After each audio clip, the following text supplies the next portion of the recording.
Les decía entonces que cuando termine con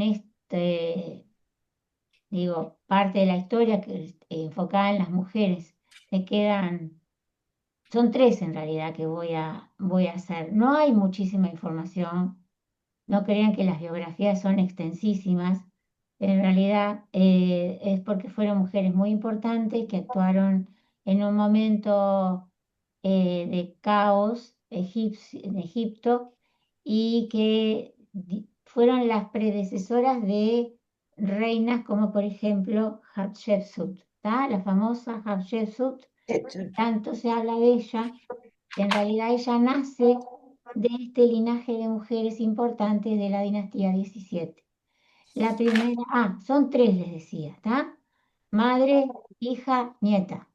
Después lo que voy a hacer es un paréntesis y voy a continuar con aquello del año pasado de hablar de algunos egiptólogos relevantes, ¿tá? Como por ejemplo Gastón Maspero, que he hablado de él bastante últimamente, porque estuvo en el lugar que se desarrollaron los descubrimientos donde se encontraron los ataúdes o las momias o el ajuar funerario de estas reinas.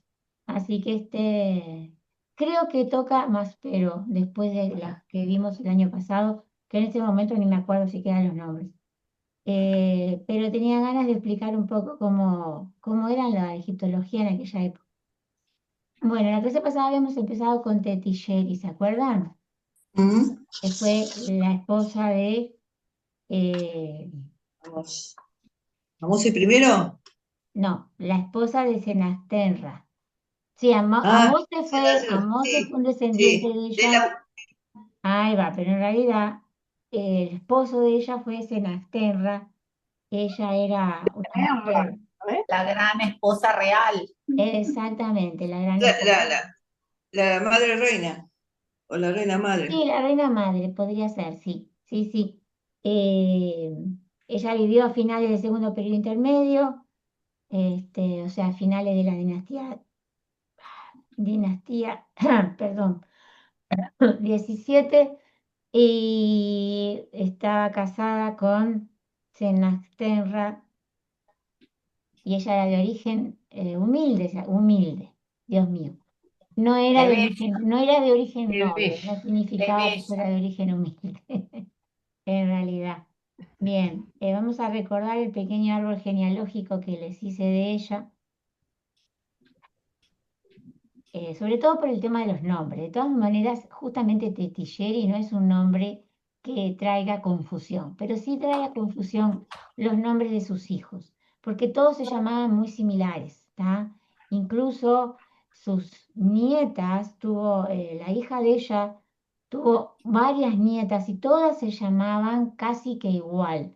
Tanto es así que a esta familia se la conoce como los Ahmósidas. Se los voy a poner en el chat para que entiendan a qué me refiero.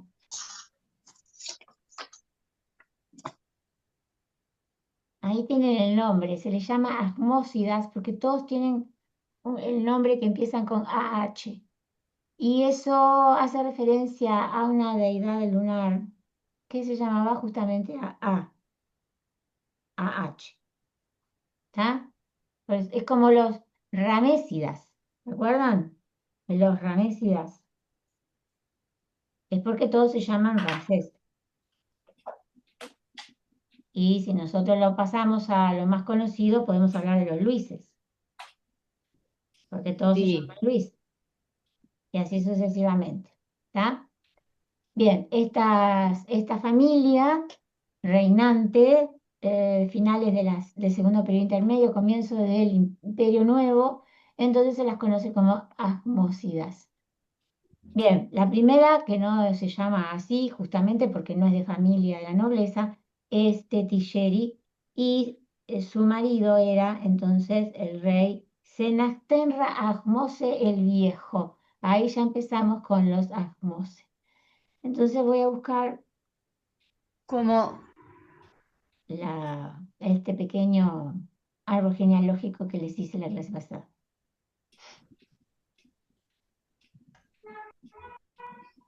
Ay, no, tengo que buscar en toda mi computadora, no por eso.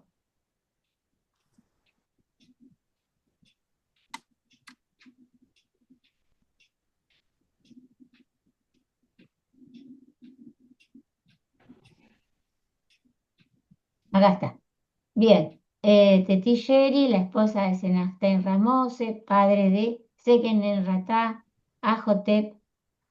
Ajotep era la esposa real y hermana de Sequenenra, y tuvieron varios hijos. Entre ellos, los más importantes fueron Camose, Ahmose I y su esposa y hermana Ahmose Nefertari. ¿Está?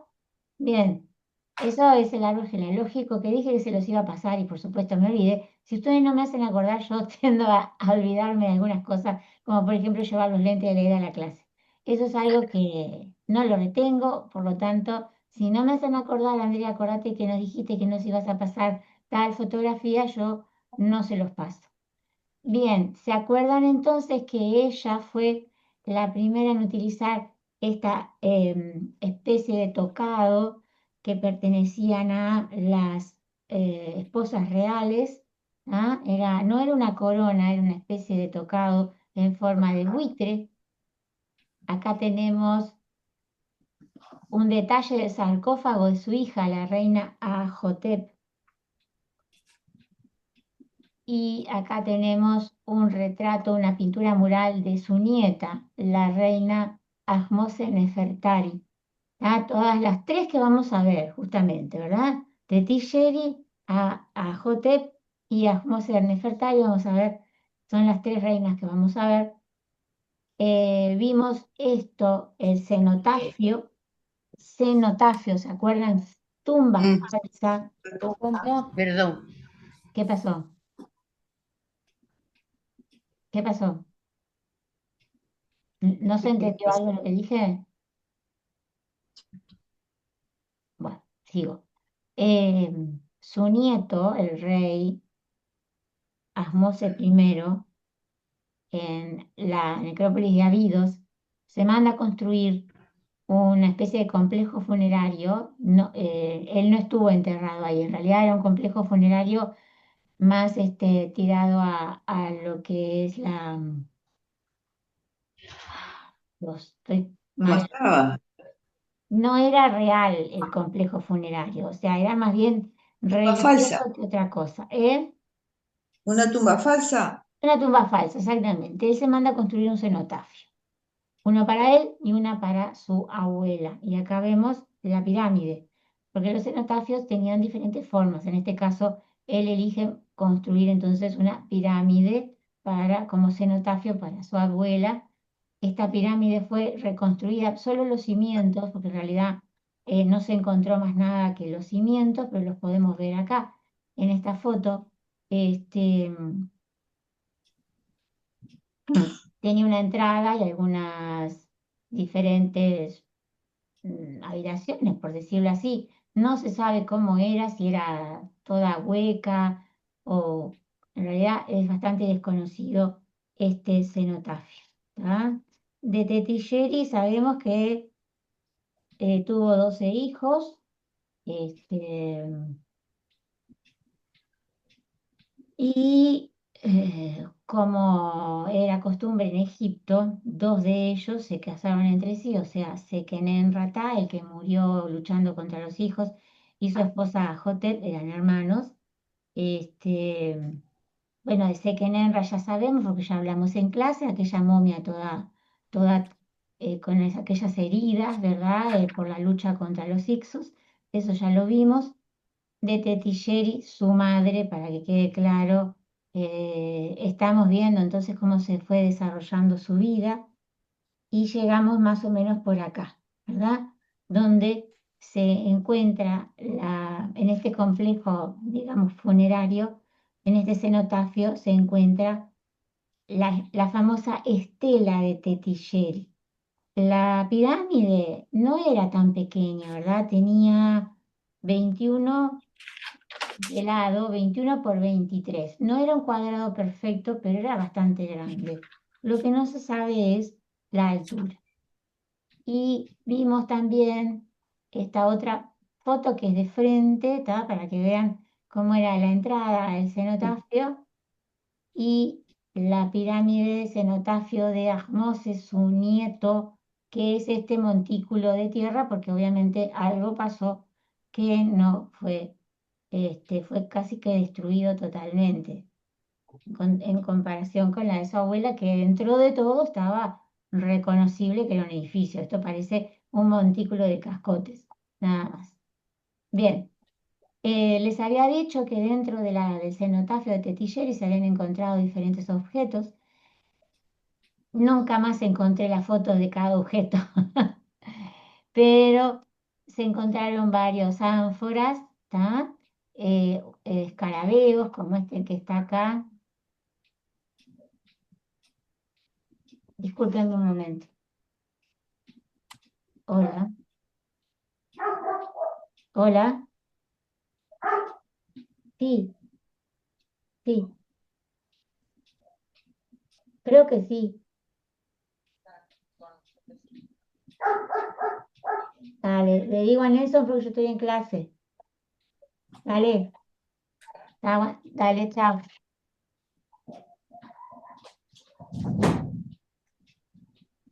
Nelson, va a venir Viviana.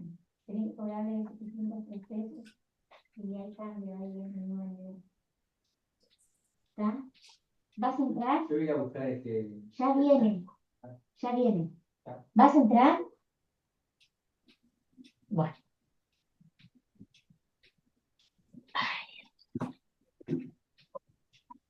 Disculpen, pero me vienen a traer plata, así que no puedo no atender. Bueno, entonces lo que vemos acá son los típicos objetos de un cenotafio. Recuerden, no es una tumba, es una especie de lugar de culto, ¿tá? Es una especie de lugar de culto y bueno, son pequeñas ofrendas como estos jarrones de cerámica, escarabeos, se encuentran muchísima cantidad de escarabeos, acá tenemos otros que se ven mejor, estatuillas Mm, fayenza como esta, que no se ve muy bien qué es, pero acá hay estatuillas de mujer y algún otro objeto que es difícil de discernir. Acá puede ser un pedacito de una, ¿cómo se llama? Una una ánfora. vasija o una pequeña estatuilla. Acá tenemos algo escrito, ¿ah? Seguramente eh, un óstraca, ¿ah? Los óstracas son pedazos de vasijas que antes de desecharlas se utilizaban para escribir cosas, ¿tá? Como nosotros hacemos con el papel. Antes de tirar a la basura un papel que tiene de un lado que se puede usar, bueno, lo usamos para escribir cosas. Listas de mandados, recetas de cocina, cuentas, todo eso utilizaban los egipcios, los pedazos de cerámica, lo reutilizaban. Estos ostraca, haciendo paréntesis para explicarles, son muy interesantes desde el punto de vista arqueológico porque han aportado una cantidad enorme de datos de la vida cotidiana, ¿tá? De los egipcios. Incluso se han encontrado dibujos, chistes, como les decía, listas literalmente, listas para hacer los mandados, recetas de cocina, dibujos, de todo un poco, ¿tá? Generalmente se utilizaban y después se desechaban, se tiraban a la basura y es en esos grandes basureros de estos objetitos, pequeños objetos, que los egiptólogos han encontrado muchísimos datos. La pieza más grande que se encontró y en mejor estado es esta especie de máscara, que ya la habíamos visto, pero que no se sabe muy bien si pertenecía a una estatua o a un relieve del interior del cenotafio, ¿tá? Aparenta ser un hombre, pero bueno, no se tiene más datos que esos, ¿tá? Creo que habíamos llegado hasta acá. Bien. La tumba de la reina Tettigeri nunca se encontró, como tantas otras tumbas que nunca se han encontrado. La momia de ella, la que se supone que es su momia, en realidad se supone no, porque como se encontraba en el vendaje de la momia se encontraron su nombre y la de sus padres, es más que seguro que sea ella realmente. Pero bueno, hasta no tener una certeza absoluta se sigue diciendo se supone.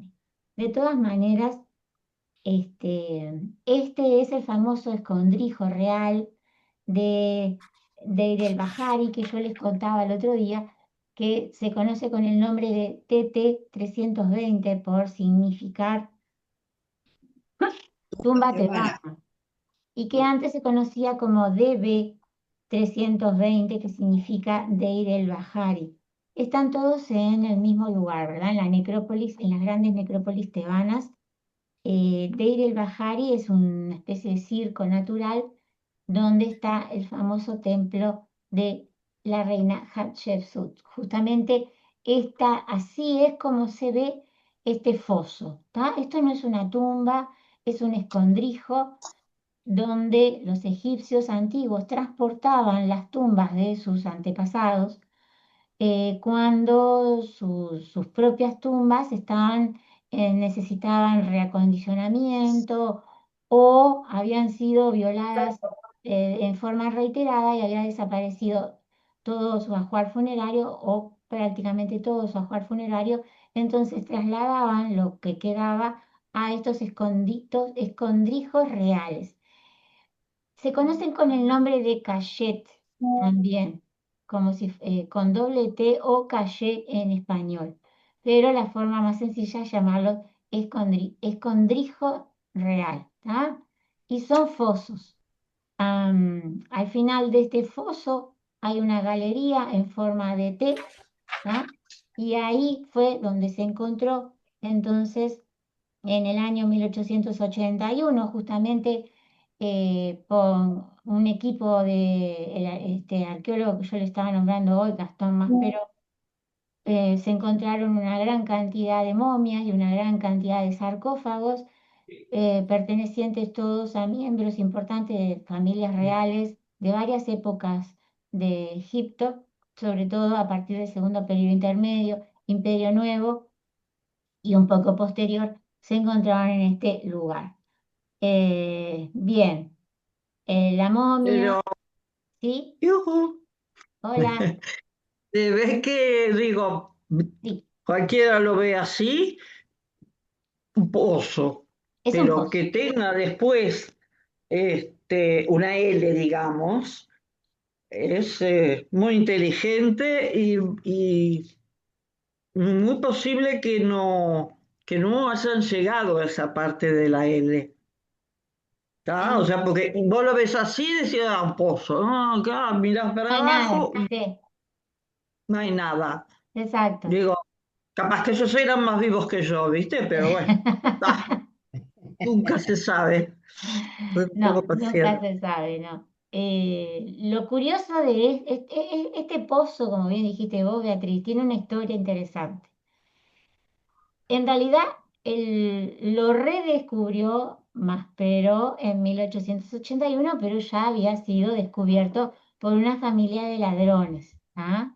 Eso que yo les había dicho a ustedes en varias oportunidades, que Egipto tenía y tiene familias de ladrones que robaban sistemáticamente tumbas en determinado lugar de las necrópolis, ¿no? Bueno, esta familia de ladrones hacía decenas de años, si no cientos de años, que estaban robando en el área del Valle de los Reyes. Y resulta que ellos dieron de casualidad con este foso, de casualidad, y simplemente se descolgaron por ahí, llegaron al final del túnel y se encontraron con una cantidad de momias. ¿Qué pasaba? En aquella época ya no era lucrativo comerciar con momias, porque ya había pasado la locura de eh, romperlas, tirar sus cenizas. Bueno, inclusive, digo, este hombre que yo les nombro siempre, estaba al frente del Departamento de Antigüedades de Egipto, perdón, de Egipto del siglo XIX, ¿verdad? Y tenía mucho cuidado con los descubrimientos arqueológicos porque, o sea, se estaba formando recién la egiptología, pero bueno, había ya una conciencia de que estas cosas habían que preservarlas. Entonces él se entera de esto y manda un equipo para empezar a rescatar las momias de este lugar. De todas maneras, esta familia de chorros habían afanado todo lo que habían querido, no tanto en cantidad, sino en calidad. ¿Por qué? Porque tanto los ataúdes como las momias dentro de sí tenían un montón de objetos muy valiosos. Entonces ellos comercializaban con esos objetos valiosos, ¿verdad? No ya ni con las momias ni con los sarcófagos. Entonces estuve leyendo recién, antes de empezar la clase, que este hombre, claro, digo, trató de detener todo este expolio, no para llevárselo a ningún lado, para que permaneciera en Egipto, pero que no terminara en colecciones privadas, ¿no? Como sabemos que muchos objetos terminaron en colecciones privadas y muchos después fueron donados a grandes museos europeos. Y entonces, claro, él encuentra una cantidad enorme de momias. Muchas de ellas fueron reconocidas y otras muchas al día de hoy están sin ser reconocidas. No, no hay ningún dato que indique a quién pertenecían las momias. Pero, por ejemplo, acá se encontró la momia de Seqenenratá, se encontró la momia de Seti I, la de Ramsés II, digo, por nombrar los más conocidos, ¿no? Y además la momia de Tetilleri, que en un principio se la catalogó como mujer desconocida B, porque seguramente había alguna mujer desconocida A, y después, al investigar un poco las vendas de su cuerpo, que rodeaban su cuerpo, se encuentran su nombre y el nombre de sus padres. Por eso se conoce el nombre de sus padres, porque si no sería totalmente desconocido. Bien. Acá tenemos justamente la vista aérea de lo que es Deir el-Bahari. Miren, es impresionante. Y así pueden admirar ustedes lo que es la montaña de Tebas, ¿ah? O la montaña tebana, como le quieran llamar. En esta área, ¿tá? Llena de con estos impresionantes paisajes, se han encontrado una cantidad de tumbas y de escondrijos, ¿tá? Porque la geología se presta para poder justamente esconder en esta inmensidad tumbas, sobre todo de reyes y de nobles, porque en algunos casos las tumbas, por más que estuvieran selladas y que eran robadas casi de inmediato. Entonces los egipcios realmente tuvieron un enorme problema en tratar de preservar no tanto el ajuar funerario de sus muertos, porque ya creo que a cierta altura se deben haber dado por vencidos, pero por lo menos preservar el cuerpo, ¿ah? Porque la preservación del cuerpo era sumamente importante para poder lograr la resurrección del alma, ¿no? ¿Ustedes se acuerdan de eso? Entonces, para ellos era sumamente importante preservar los cuerpos.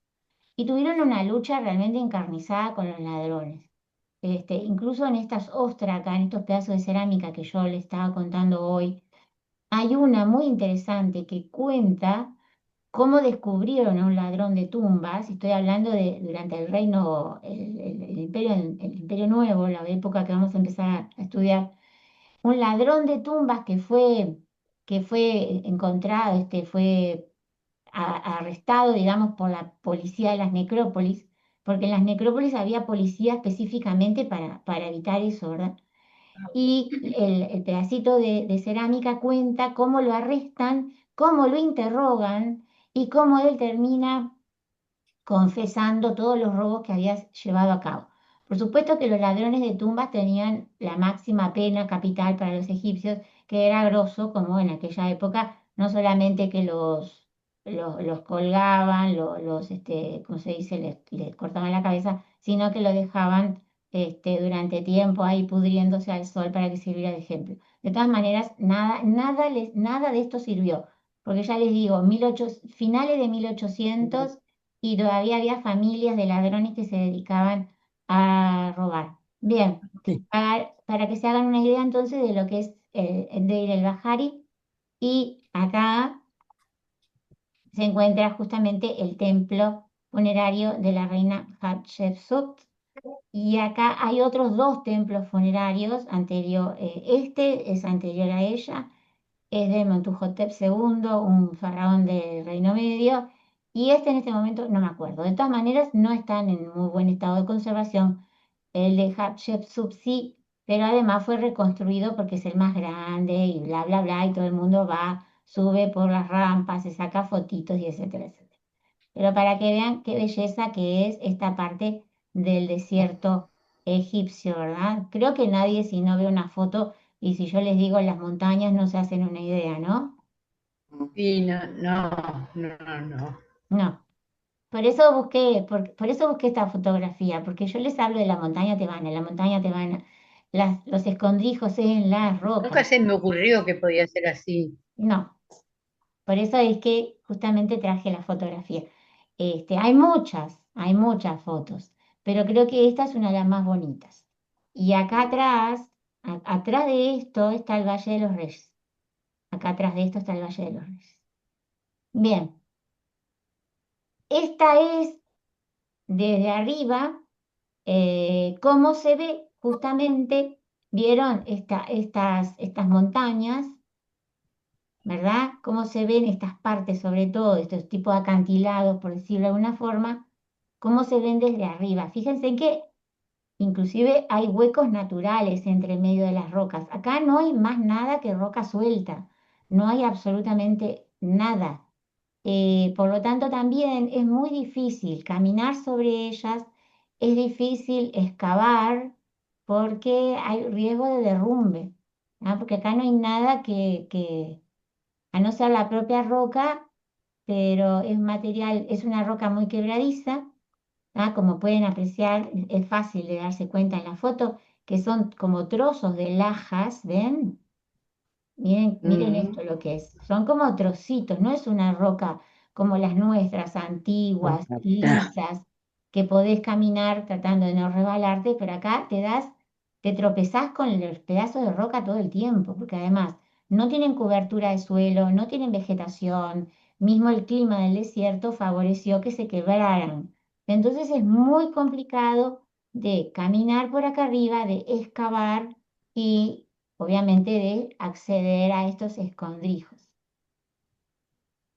Bien, y acá tenemos un dibujo de época del transporte de las momias y de los ataúdes encontrados ¿cómo se dice? Andrijo. En este escondrijo. ¿Vieron? Ahí dice transporte. Este grabado recrea el momento en 1881 en el que miembros de la Organización de Antigüedades Egipcias, dirigidas por Gastón Maspero, retiraron momias del escondite real de El Bahari para trasladarlas al Cairo. ¿Ah? Ellos Qué las llevan, trabajo.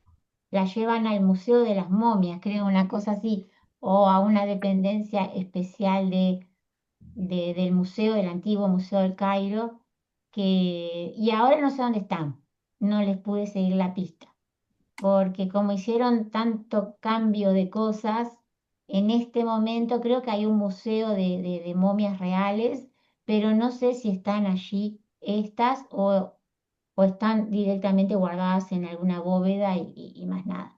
Porque, por ejemplo, no encontré ninguna foto nueva de la momia de Tettigeri. La única foto que tenga es una foto de un catálogo, ¿verdad? O sea, de los catálogos de los museos, ¿vieron? Que está la foto y la descripción. Bueno, es lo único que encontré en internet. Por lo tanto, creo que la momia no está para que sea expuesta al público. Bien. Acá tenemos una foto del momento en que comenzaron a extraer los objetos que estaban en este escondite real y acá son justamente la cantidad de sarcófagos y de objetos que están acá en estas estanterías. Se encontraron una cantidad Mm. inmensa de objetos funerarios que se supone que los que no estaban dentro de los ataúdes fueron los que lograron rescatar porque había sacerdotes especializados en hacer esta tarea. No era fácil. Incluso se sabe que muchos de eh, este escondrijo particularmente fue hecho durante el reinado de uno de los Ramsés, creo que Ramsés noveno o décimo.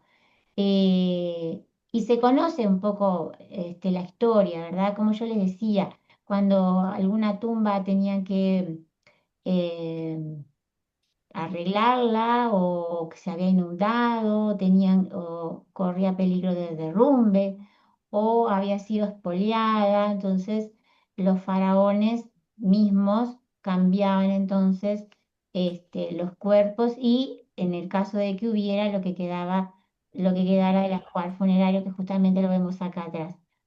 Es un dibujo porque no había fotografía en aquella época y si la había era muy cara. Pero esto no es una foto, es un dibujo. Y acá tenemos justamente otro dibujo de esos, eh, como les decía, Sarcófagos. sí, de Estos los libros. Vieron sarcófagos. que actualmente también se venden libros en los museos. Bueno, de esos libros que, bueno, acá si alguien entiende inglés y quiere leer esta parte y lo traduce, que yo no sé. Graciela, Banks, No, acá, o sea, lo único que te veo acá abajo que dice que son momias reales. Momias acá, reales. acá No arriba logro, no lees lo que dice arriba de la no, foto. vos sabés que no logro leerla, ¿no? Acá. No A ver, logro leer, y lo chiquitito tampoco. dice engraving from, ¿qué es engraving? Engraving No es veo la foto. encontrándolas o buscándolas o descubriéndolas ¿de dónde? 1882 dice showing some Mm, of the mummies mm. Mostrando, es de 1882, mostrando algunas de las momias found at Dey el Bahari inside, encontradas ahí en Deri el Bahari. dentro, inside es dentro, ¿no? Dentro, Dentro de los sarcófagos. Sí, Ahí sí. va, está, ahí va, dentro de los sarcófagos. ahí va, está, bien. No estaba tan mal. Tan No, no mal no estaba tan estaba. mal, ¿viste? No Por estaba lo- tan mal. Muy bien, aplauso, medalla y beso. Bien, a ver qué más. Esta es la famosa momia que yo les decía de Tettigeri, que ven Mm, que es un catálogo, ahí va, catálogo del Museo del Cairo, momias reales, mujer desconocida B. Y después es que después de un tiempo se comenzó a afirmar que había sido la momia de esta reina. A mí lo que me causa sorpresa es que parece que estuviera sonriendo. sí, No se asusten, son gente muerta nada más, no la no, pongan. no, sí. Ahora era esquelética, está bien esquelética. Sí, está bien hecho la momificación, Sí, está bien hecha. sí, está Está bien perfecto. hecha y están los ojos cerrados. Sí. No sé si ustedes se acuerdan cuando yo les comenté de la momificación de su hijo, Mm, Sekenenra, el hijo de ella, el que lo mataron en la batalla contra los Hicsos, que los ojos incluso no estaban bien momificados porque estaban sin el relleno de trozos de lino que se le colocaban en las órbitas, en la parte de atrás, para que no se hundieran los ojos. Justamente en esta momia está hecho bien eso. ¿Ven? sí, Que los ojos están como tapados. Bueno, esto fue tapados. Sí, una buena momificación. O sea, las momificaciones variaban mucho. Variaron en la época, variaron en su forma de ser realizadas. No siempre se hicieron las momificaciones a lo largo de los miles de años de la civilización egipcia de la misma forma. Fueron variando bastante. Mm, Y además algunas eran muy caras, otras eran más baratas. El tema de la momificación es un temazo aparte, pero realmente aparte porque hay mucha cosa para hablar sobre eso. Por eso yo no he abordado el tema momificación porque es muy trabajoso.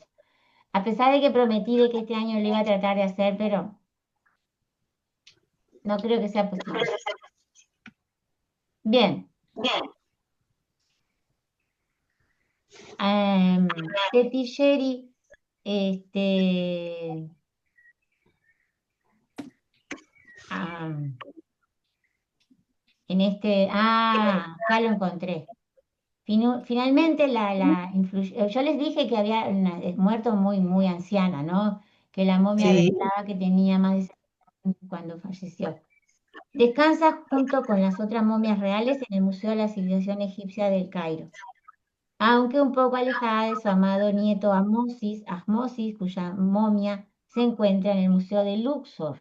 El Luxor tiene su propio museo y la momia de su nieto está allí en Luxor. En esta estela Se escucha vemos, mal, Andrea. Hay un acople. bueno, tienen que Cerrar los micrófonos. cerrar los micrófonos.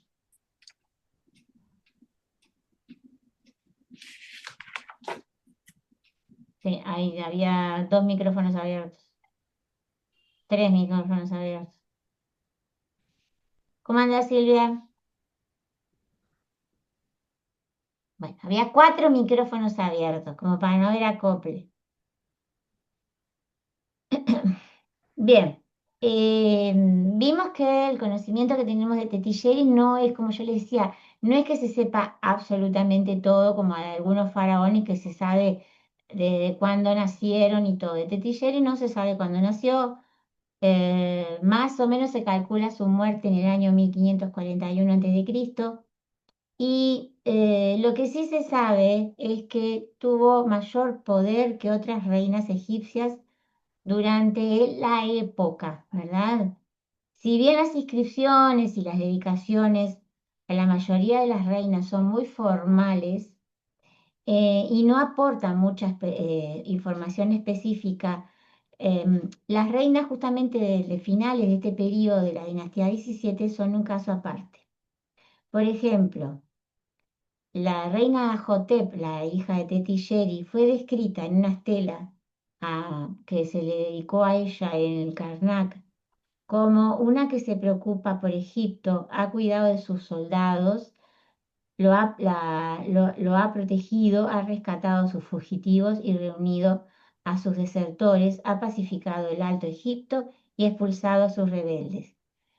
Esto es bastante excepcional, ¿tá? Para cuando se habla de una reina que yo les decía que era más bien algo muy formalista. Rosario, no puedo creer que te pudiste conectar. Rosario. Qué bueno. Hola a todos, ¿cómo están?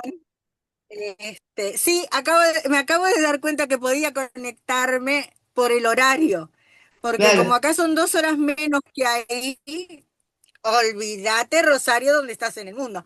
Siempre estamos a destiempo, ¿viste? Llamamos a las Claro. nietas a la hora del almuerzo, todo ese tipo de cosas. Entonces, por eso, acá estamos Bueno, en el oasis de Huacachina. ¿de Y por dónde? si no, Ah, mira. cerquita de Ica. El lugar, la verdad que es un oasis, verdaderamente.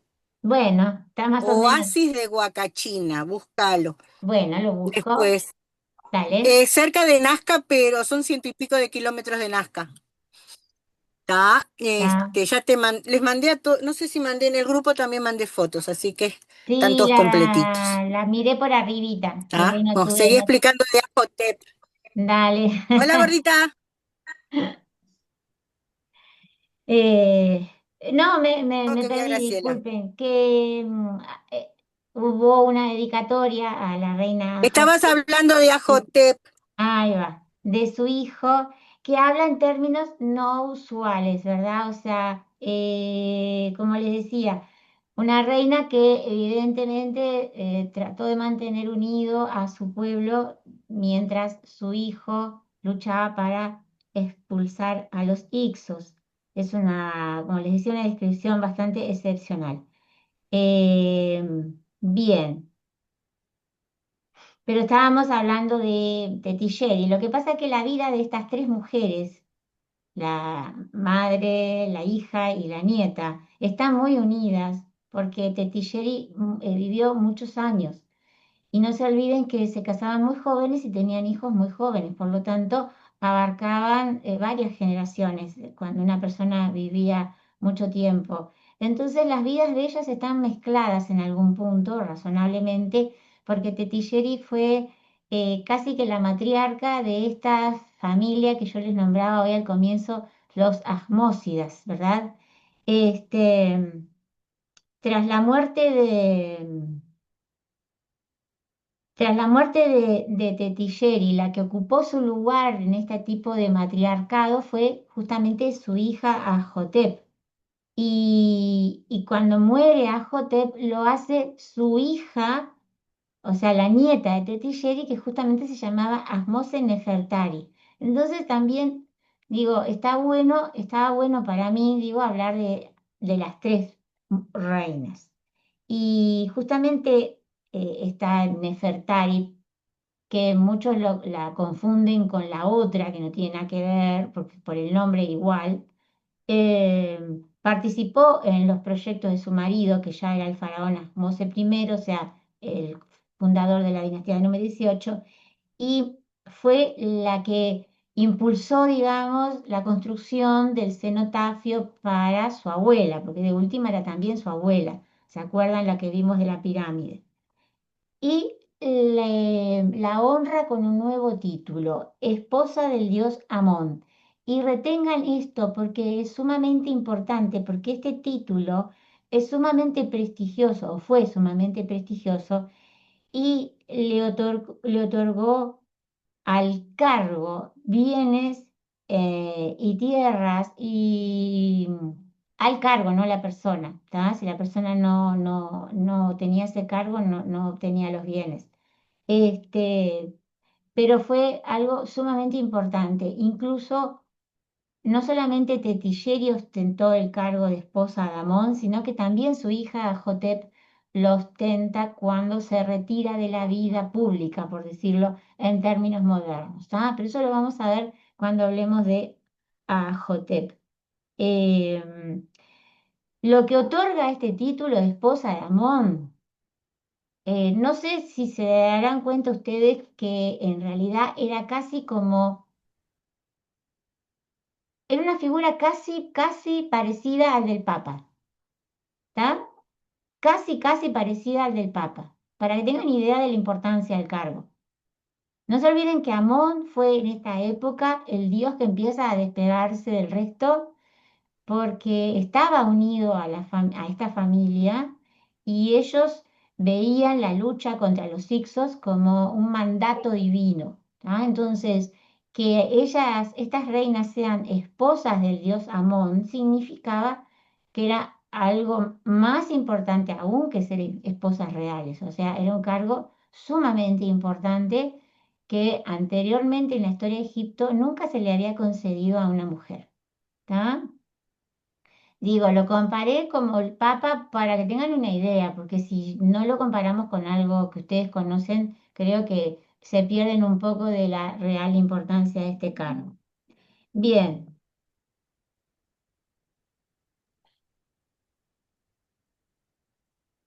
para ver un poco quiénes eran la nieta de Tetilleri, tenemos una pequeña estela.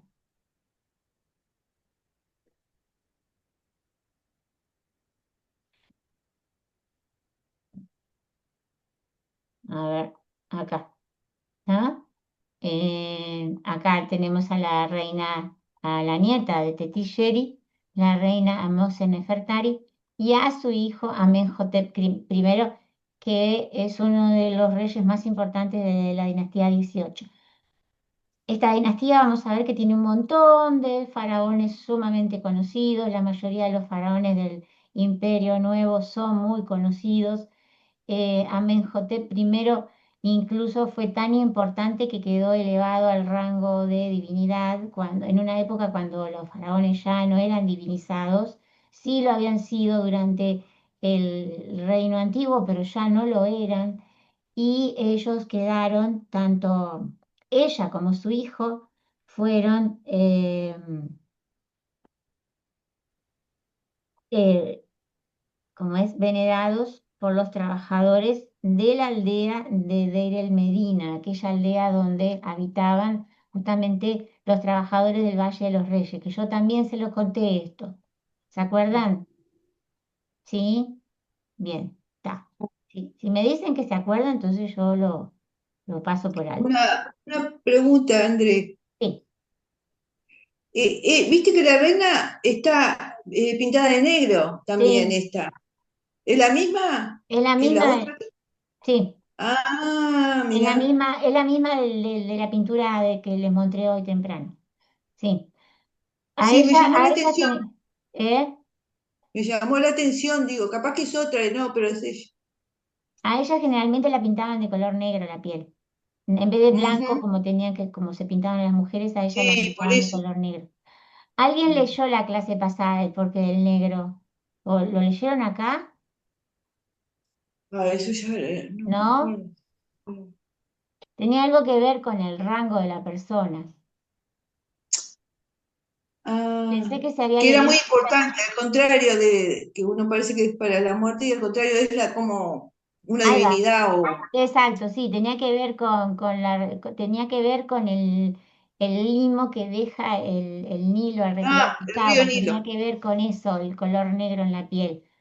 Ahí va, sí, sí, estoy segura que se dijo acá, Sí, sí, casi. sí, sí, ahora que dijiste vos, sí. Sí, exacto. Bien, entonces estos dos, madre e hijo, posterior a la reina Tetigeri, en realidad Andrea, nieta y bisnieta. perdón, Sí, vea, el tema del color de la piel era acorde al ambiente en que estaba. O sea, lo dimos en otra cosa, pero nos dimos que la piel era más oscura o más clara, dependiendo de dónde vivieran, en es cierto, definitiva. O sea, sí, sí, sí, dependían del sol. sí. Ta, era eso. Sí, exactamente, sí, está bien dicho La lo tuyo, definición Beatriz. de... El tema puntual que acá no se cree que sea por el color real de la piel, No, ¿ah? O sea, porque los egipcios no eran rojos, ni las mujeres egipcias eran blancas, o sea, tenían un tono tostadito, diríamos ahora, por vivir al sol, ¿no? No eran blancos como nosotros, pero tampoco eran oscuros, oscuros. Por eso se cree que esta mujer, el color en que la representan, tiene que ver con algo más simbólico que la realidad. ¿Ah? Si era por las crecientes y por el sí. limo, imagínate que le pondría bondad, como es, bueno, no me sale ahora, Sí, bondad, fortaleza, bueno, todo lo bueno, ¿no? exactamente, exactamente, exactamente. Muy bien. Bueno, no sé, a ver, vamos a dejar acá porque la otra foto no me acuerdo. Fertilidad, fertilidad también, Sí. fertilidad. Exacto. Bien, lo que podemos concluir hasta ahora y ya para cerrar definitivamente con el segundo periodo intermedio es que, bueno, lo que ya sabemos básicamente, un Egipto, el sur de Egipto aislado, los Hicsos en el norte, los Cuyitas al sur, un aislamiento que fue también, se pasó un poco también en la cultura funeraria, ¿verdad? Como yo les dije, por ejemplo, a ustedes, que ellos tuvieron que crear sus propios textos funerarios al no poder acceder a los escribas de la ciudad de Memphis, que era un centro religioso muy, muy importante, que era donde habían nacido los textos funerarios de alguna forma en el reino antiguo, en los textos de las pirámides. Entonces es acá que los tebanos, ¿tá? Comienzan entonces a dar origen a otros textos funerarios, como por ejemplo el libro de los muertos.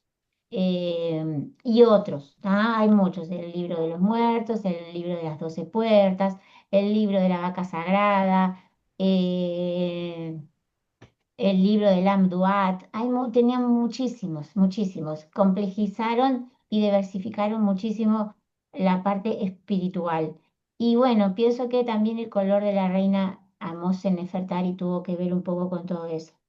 En cuanto a los ataúdes, ellos se tuvieron también tuvieron que resolver el tema de no poder acceder, por ejemplo, a la madera de cedro que se traía del Líbano, pero que se comercializaba directamente en el delta. Entonces tuvieron que empezar a utilizar para los ataúdes la madera de sicomoro, que es uno de los pocos árboles que crecen, o que crecían, más bien dicho, en Egipto en la antigüedad.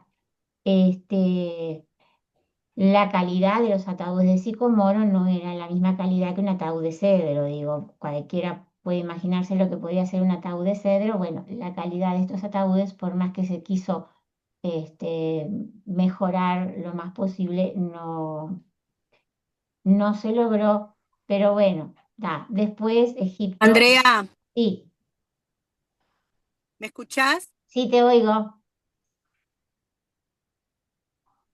Andrea, Sí, ¿me decime. escuchás? Sí, sí, te escucho, Andrea, te escucho. Andrea, ¿me escuchás? Sí, Se me está Rosario. yendo la conexión, no las escucho bien. Sí, yo te escucho a vos, pero se me está quedando como frisada la pantalla. Está. Nos vemos el lunes y puedo entrar, ¿vale? Bueno, dale, dale. Un Está. abrazo grande para todos. Dale un Cuídense. beso, dale. Besitos. Chao. ¿En qué andaba yo? Ah, sí. Bien. Te En la decía que madera de los ataúdes. sí, la calidad de los ataúdes no era tan buena como la calidad de los ataúdes de la nobleza del periodo anterior, pero bueno, tuvieron que adaptar muchas de las ritos funerarios, digamos, y de sus costumbres no solamente funerarias, sino de la forma de gobernar, incluso tuvieron que adaptarse a bueno, esta situación, ¿no? en que ellos vivían. Eh, bien, cuando, cuando la guerra contra los Hicsos logra salir de esa especie de estancamiento que termina, el nieto de Tetilleri termina expulsándolos definitivamente. Este rey, digamos, Ahmose I, es cuando funda un asentamiento militar en una localidad que se llama actualmente Deir el-Balas, em, que queda esto nada más, era como una especie de fortaleza, ¿está? Las fortalezas no se hacían de bloques de piedra, se hacían con ladrillos, como pueden ver acá ustedes, son ladrillos de adobe. em, ¿Y qué pasó acá? ¿Qué pasó? Que sucedió que el rey tuvo que abandonar el palacio en Tebas, o sea, estamos hablando de Ahmose I, y tuvo que no solamente tuvo que abandonar su palacio en Tebas, sino que se dedicó al reclutamiento y al entrenamiento del ejército, porque él necesitaba un gran ejército para poder hacer frente a dos enemigos, básicamente, ¿no? Los Hyksos y los Kushitas. Y todo eso se desarrolló justamente en esta fortaleza que se llama actualmente Deir el-Balas. ¿Qué pasó con esto? Cuando el rey tuvo que irse de Tebas, quedó un vacío administrativo. Y ese vacío administrativo lo llenaron las reinas. Por eso fueron tan importantes. También la situación política les dio, por decirlo así, la oportunidad justamente de gobernar. Eh, y además porque eran mujeres que deberían de haber tenido un carácter y una fortaleza muy importante, ¿tá? Pero todo se coordinó, por decirlo de alguna forma, para que ellas pudieran acceder al trono, aunque fuera como regentes, que ya era súper importante, ¿tá? Porque yo ya se los había dicho, creo a ustedes, cuando en los pocos casos que los reyes tenían que ausentarse, quedaban otras personas gobernando por él, pero muy difícilmente fueran sus esposas. En este caso, como había una guerra de por medio, entonces sí, quedaron entonces gobernando las mujeres. ¿Tá? Tetilleri recibió el honor entonces de tener una estela dedicada a ella por su nieto y esperen que la voy a buscar. Acá está. Bien. Esta es la parte superior, es mucho más grande. Creo que tengo una foto de toda la estela. Acá está. Uy. Bueno, no sé qué pasó. Esto no tiene nada que ver con lo que estamos viendo. Ah, Ahí está. no sé qué, no sé qué pasó. Bien, acá lo que vemos en la parte... Joyas. Ahora hay joyas. Joyas. Ah, Estela. Y pasaron así unas alhajas. ¿Qué ven acá ustedes? No. Ahora la estela. Ah, ta. Sí, Yo sí. la estela. Ta. No, Este. lo otro es para la clase próxima. Bien, una estela es un monumento, ¿verdad? Ya le habíamos dicho. Está en la parte superior. Este es una especie de monolito, digamos, de roca.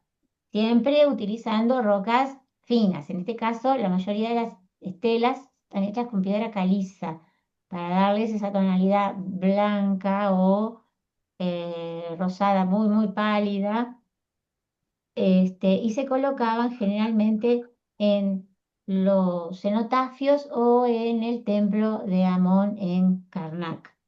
En el caso de esta estela, básicamente fue descubierta primeramente en 1903 por un arqueólogo canadiense y se encuentra entonces con esto. Y bueno, lo que tenemos acá para que vean es lo siguiente. Si no se me enloquece.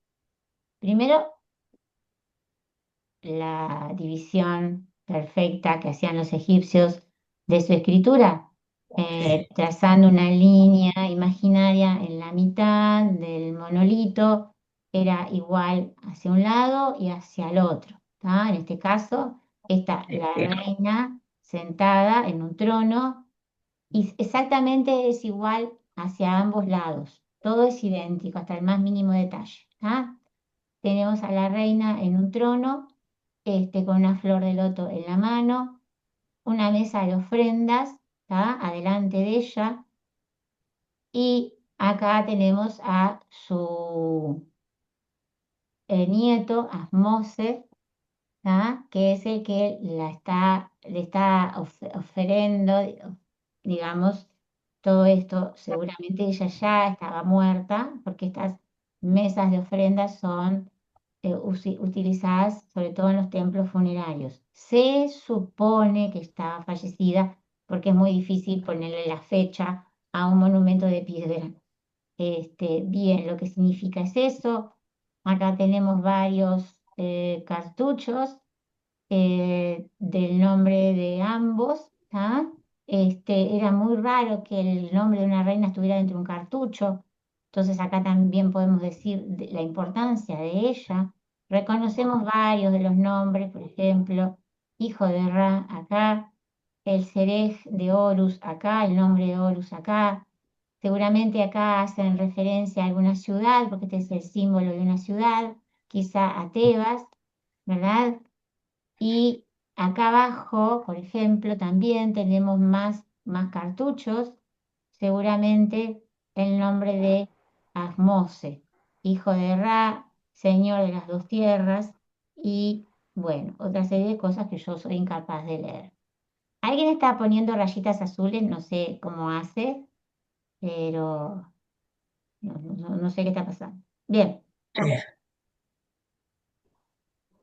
La estela conmemorativa representa una inscripción dedicada a la reina, abuela materna del rey, fundador de la poderosa dinastía número 18. Está rematada por un disco alado que incorpora dos cobras, símbolo de protección real.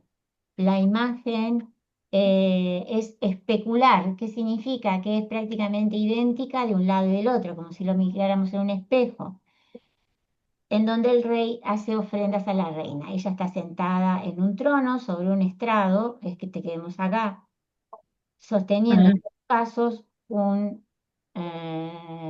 una flor, un ajuar común para la mujer de la realeza. Viste un sencillo vestido de tubo y un amplio cuello, o sea, como una especie de solera, como hemos visto en otras pinturas, también similar a la vestimenta de las mujeres y sobre todo la el arreglo del pelo, por decirlo así, de Cofia. visto hoy temprano con las alas del buitre. Lo vemos bien acá, ¿verdad? Es Sí. una especie de, no es una corona, pero es sí, un arreglo para el pelo. Su mano derecha está extendida, miren acá, ¿está? Su mano derecha está Ah, extendida para recibir las ofrendas de su nieto, que está con la mano izquierda ofreciéndoselas. ¿La ven? Ella la recibe con la mano derecha, el nieto se las da con la mano izquierda. izquierda. Ahí va. El rey viste una sencilla falda con un delantal de flecos, lo vemos acá, la vestimenta típica de los faraones, y sostiene el cayado y la masa en su mano, digamos, libre. Izquierda. Bien. Las inscripciones de la viñeta, se le llama viñeta a estos dibujitos, conservadas a continuación, hacen referencia, o sea, lo que está escrito abajo de esta parte superior, a la creación del santuario de Tetilleri en Abidos. O sea, lo que dice abajo de esto cuenta, o sea, toda esta parte cuenta cómo fue realizado el santuario en Abidos, y allí es donde se nombra a la nieta de ella, a Nefertari, como una de las personas que promovieron la creación del cenotafio. ¿Se entiende?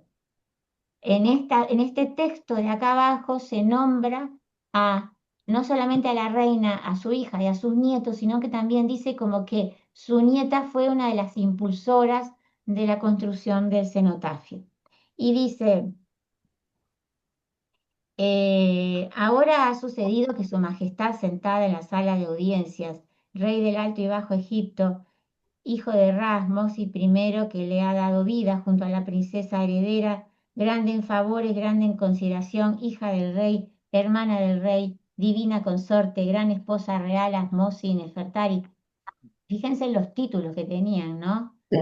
Ha vivido con su majestad.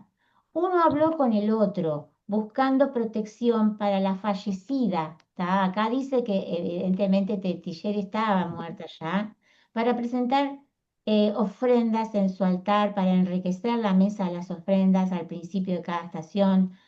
Bueno, habla de las épocas en donde se hacían los festivales para los difuntos, etcétera, etcétera, y nombra un montón de festivales, ¿tá? Ofrendas nocturnas, los meses de los festivales y un montón de datos más con respecto a una cantidad de festividades de la cual se tiene muy poco conocimiento. Acá la nieta dice como que ¿dónde más puede ser recordada? O sea, ¿dónde más puede ser recordada la reina Tetilleri? No solamente en toda esa cantidad de festivales que ella nombra, sino ¿dónde más? ¿Y por qué ha sido esta palabra hablada? ¿Qué ha venido a tu corazón? Le pregunta a su marido. No sé si me siguen de lo que estoy hablando. Yo estoy contando lo que dice acá abajo. Sí. ¿Ah? Ahí la que lleva la voz cantante en un diálogo, por decirlo así, entre marido y esposo es justamente entre marido y esposa es justamente la nieta de Tetiller. Y ella le dice a su esposo, ¿qué más podemos hacer además de honrarla con una mesa de ofrendas más grandes y honrarla en determinadas festividades? ¿Qué más podemos hacer? ¿Dónde más ha sido recordada? ¿Y por qué ha sido esta palabra hablada? ¿Qué ha venido a tu mente? Le dice a su esposo. Y él le contesta, yo, el que es, el que recuerda a la madre de mi madre y la madre de mi padre, la gran esposa del rey y madre del rey Tetiller y triunfante. Aunque ella ya tiene una tumba y una capilla mortuoria en el suelo de Tebas, yo le dije, en mi majestad, que he deseado hacerle también una pirámide y una casa, como monumental donación de mi majestad. Su lago será cavado, sus árboles serán plantados, sus ofrendas serán fundadas, equipadas con gente, enriquecidas con tierras, presentados los ganados, sacerdotes funerarios y sacerdotes rituales teniendo sus deberes, cada hombre conociendo lo estipulado. Mira, Su Majestad, hablé esta palabra mientras esto estaba en proceso de construcción.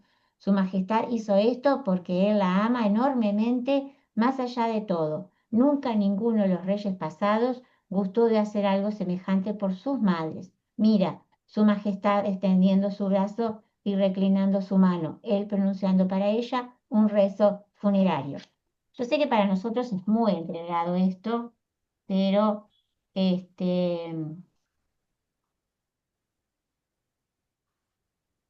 lo que dice acá el rey es que él la ama tanto a su madre y a su abuela, ¿ah? Que ¿Qué pasó? como, no pasó nada. Yo sigo acá. Estaba preguntando si realmente entendieron lo que decía la estela. O sea, él deja sentado que nunca antes Sí, ningún sí, rey sí. había hecho algo similar. Y efectivamente, nunca antes ningún rey había primero mandado construir una estela en esos términos, hablando de igual a su esposa, que su esposa le dice, ¿qué más podemos hacer para honrar a la reina madre? Y él le dice, levantar un cenotafio con una pirámide, una casa, un lago, plantar árboles, etcétera, etcétera. O sea, él cuenta exactamente en esta estela qué es lo que va a mandar construir porque es la palabra de su corazón. ¿Qué quiere decir? Que es su deseo. Recuerden que el corazón para los egipcios era el órgano más importante y lo que expresaba la lengua a través de lo que quería el corazón era la palabra hecha, o sea,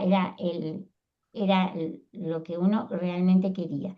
Y es así que se sabe entonces que Bueno, el cenotafio de Tetilleri no era solamente esa pirámide que nosotros vimos, sino que también tenía un lago artificial, tenía plantado árboles, tendría una casa donde podían vivir los sacerdotes para realizar los ritos funerarios y una construcción realmente sumamente importante por gusto de su nieto, porque él, como dice ahí, la amaba por encima de todas las cosas. No solamente es algo inusual, sino que es muy interesante que un hombre demuestre el amor hacia una mujer, por más que sea de la familia, tampoco es usual, ¿verdad? Eh, y menos usual era en aquella época.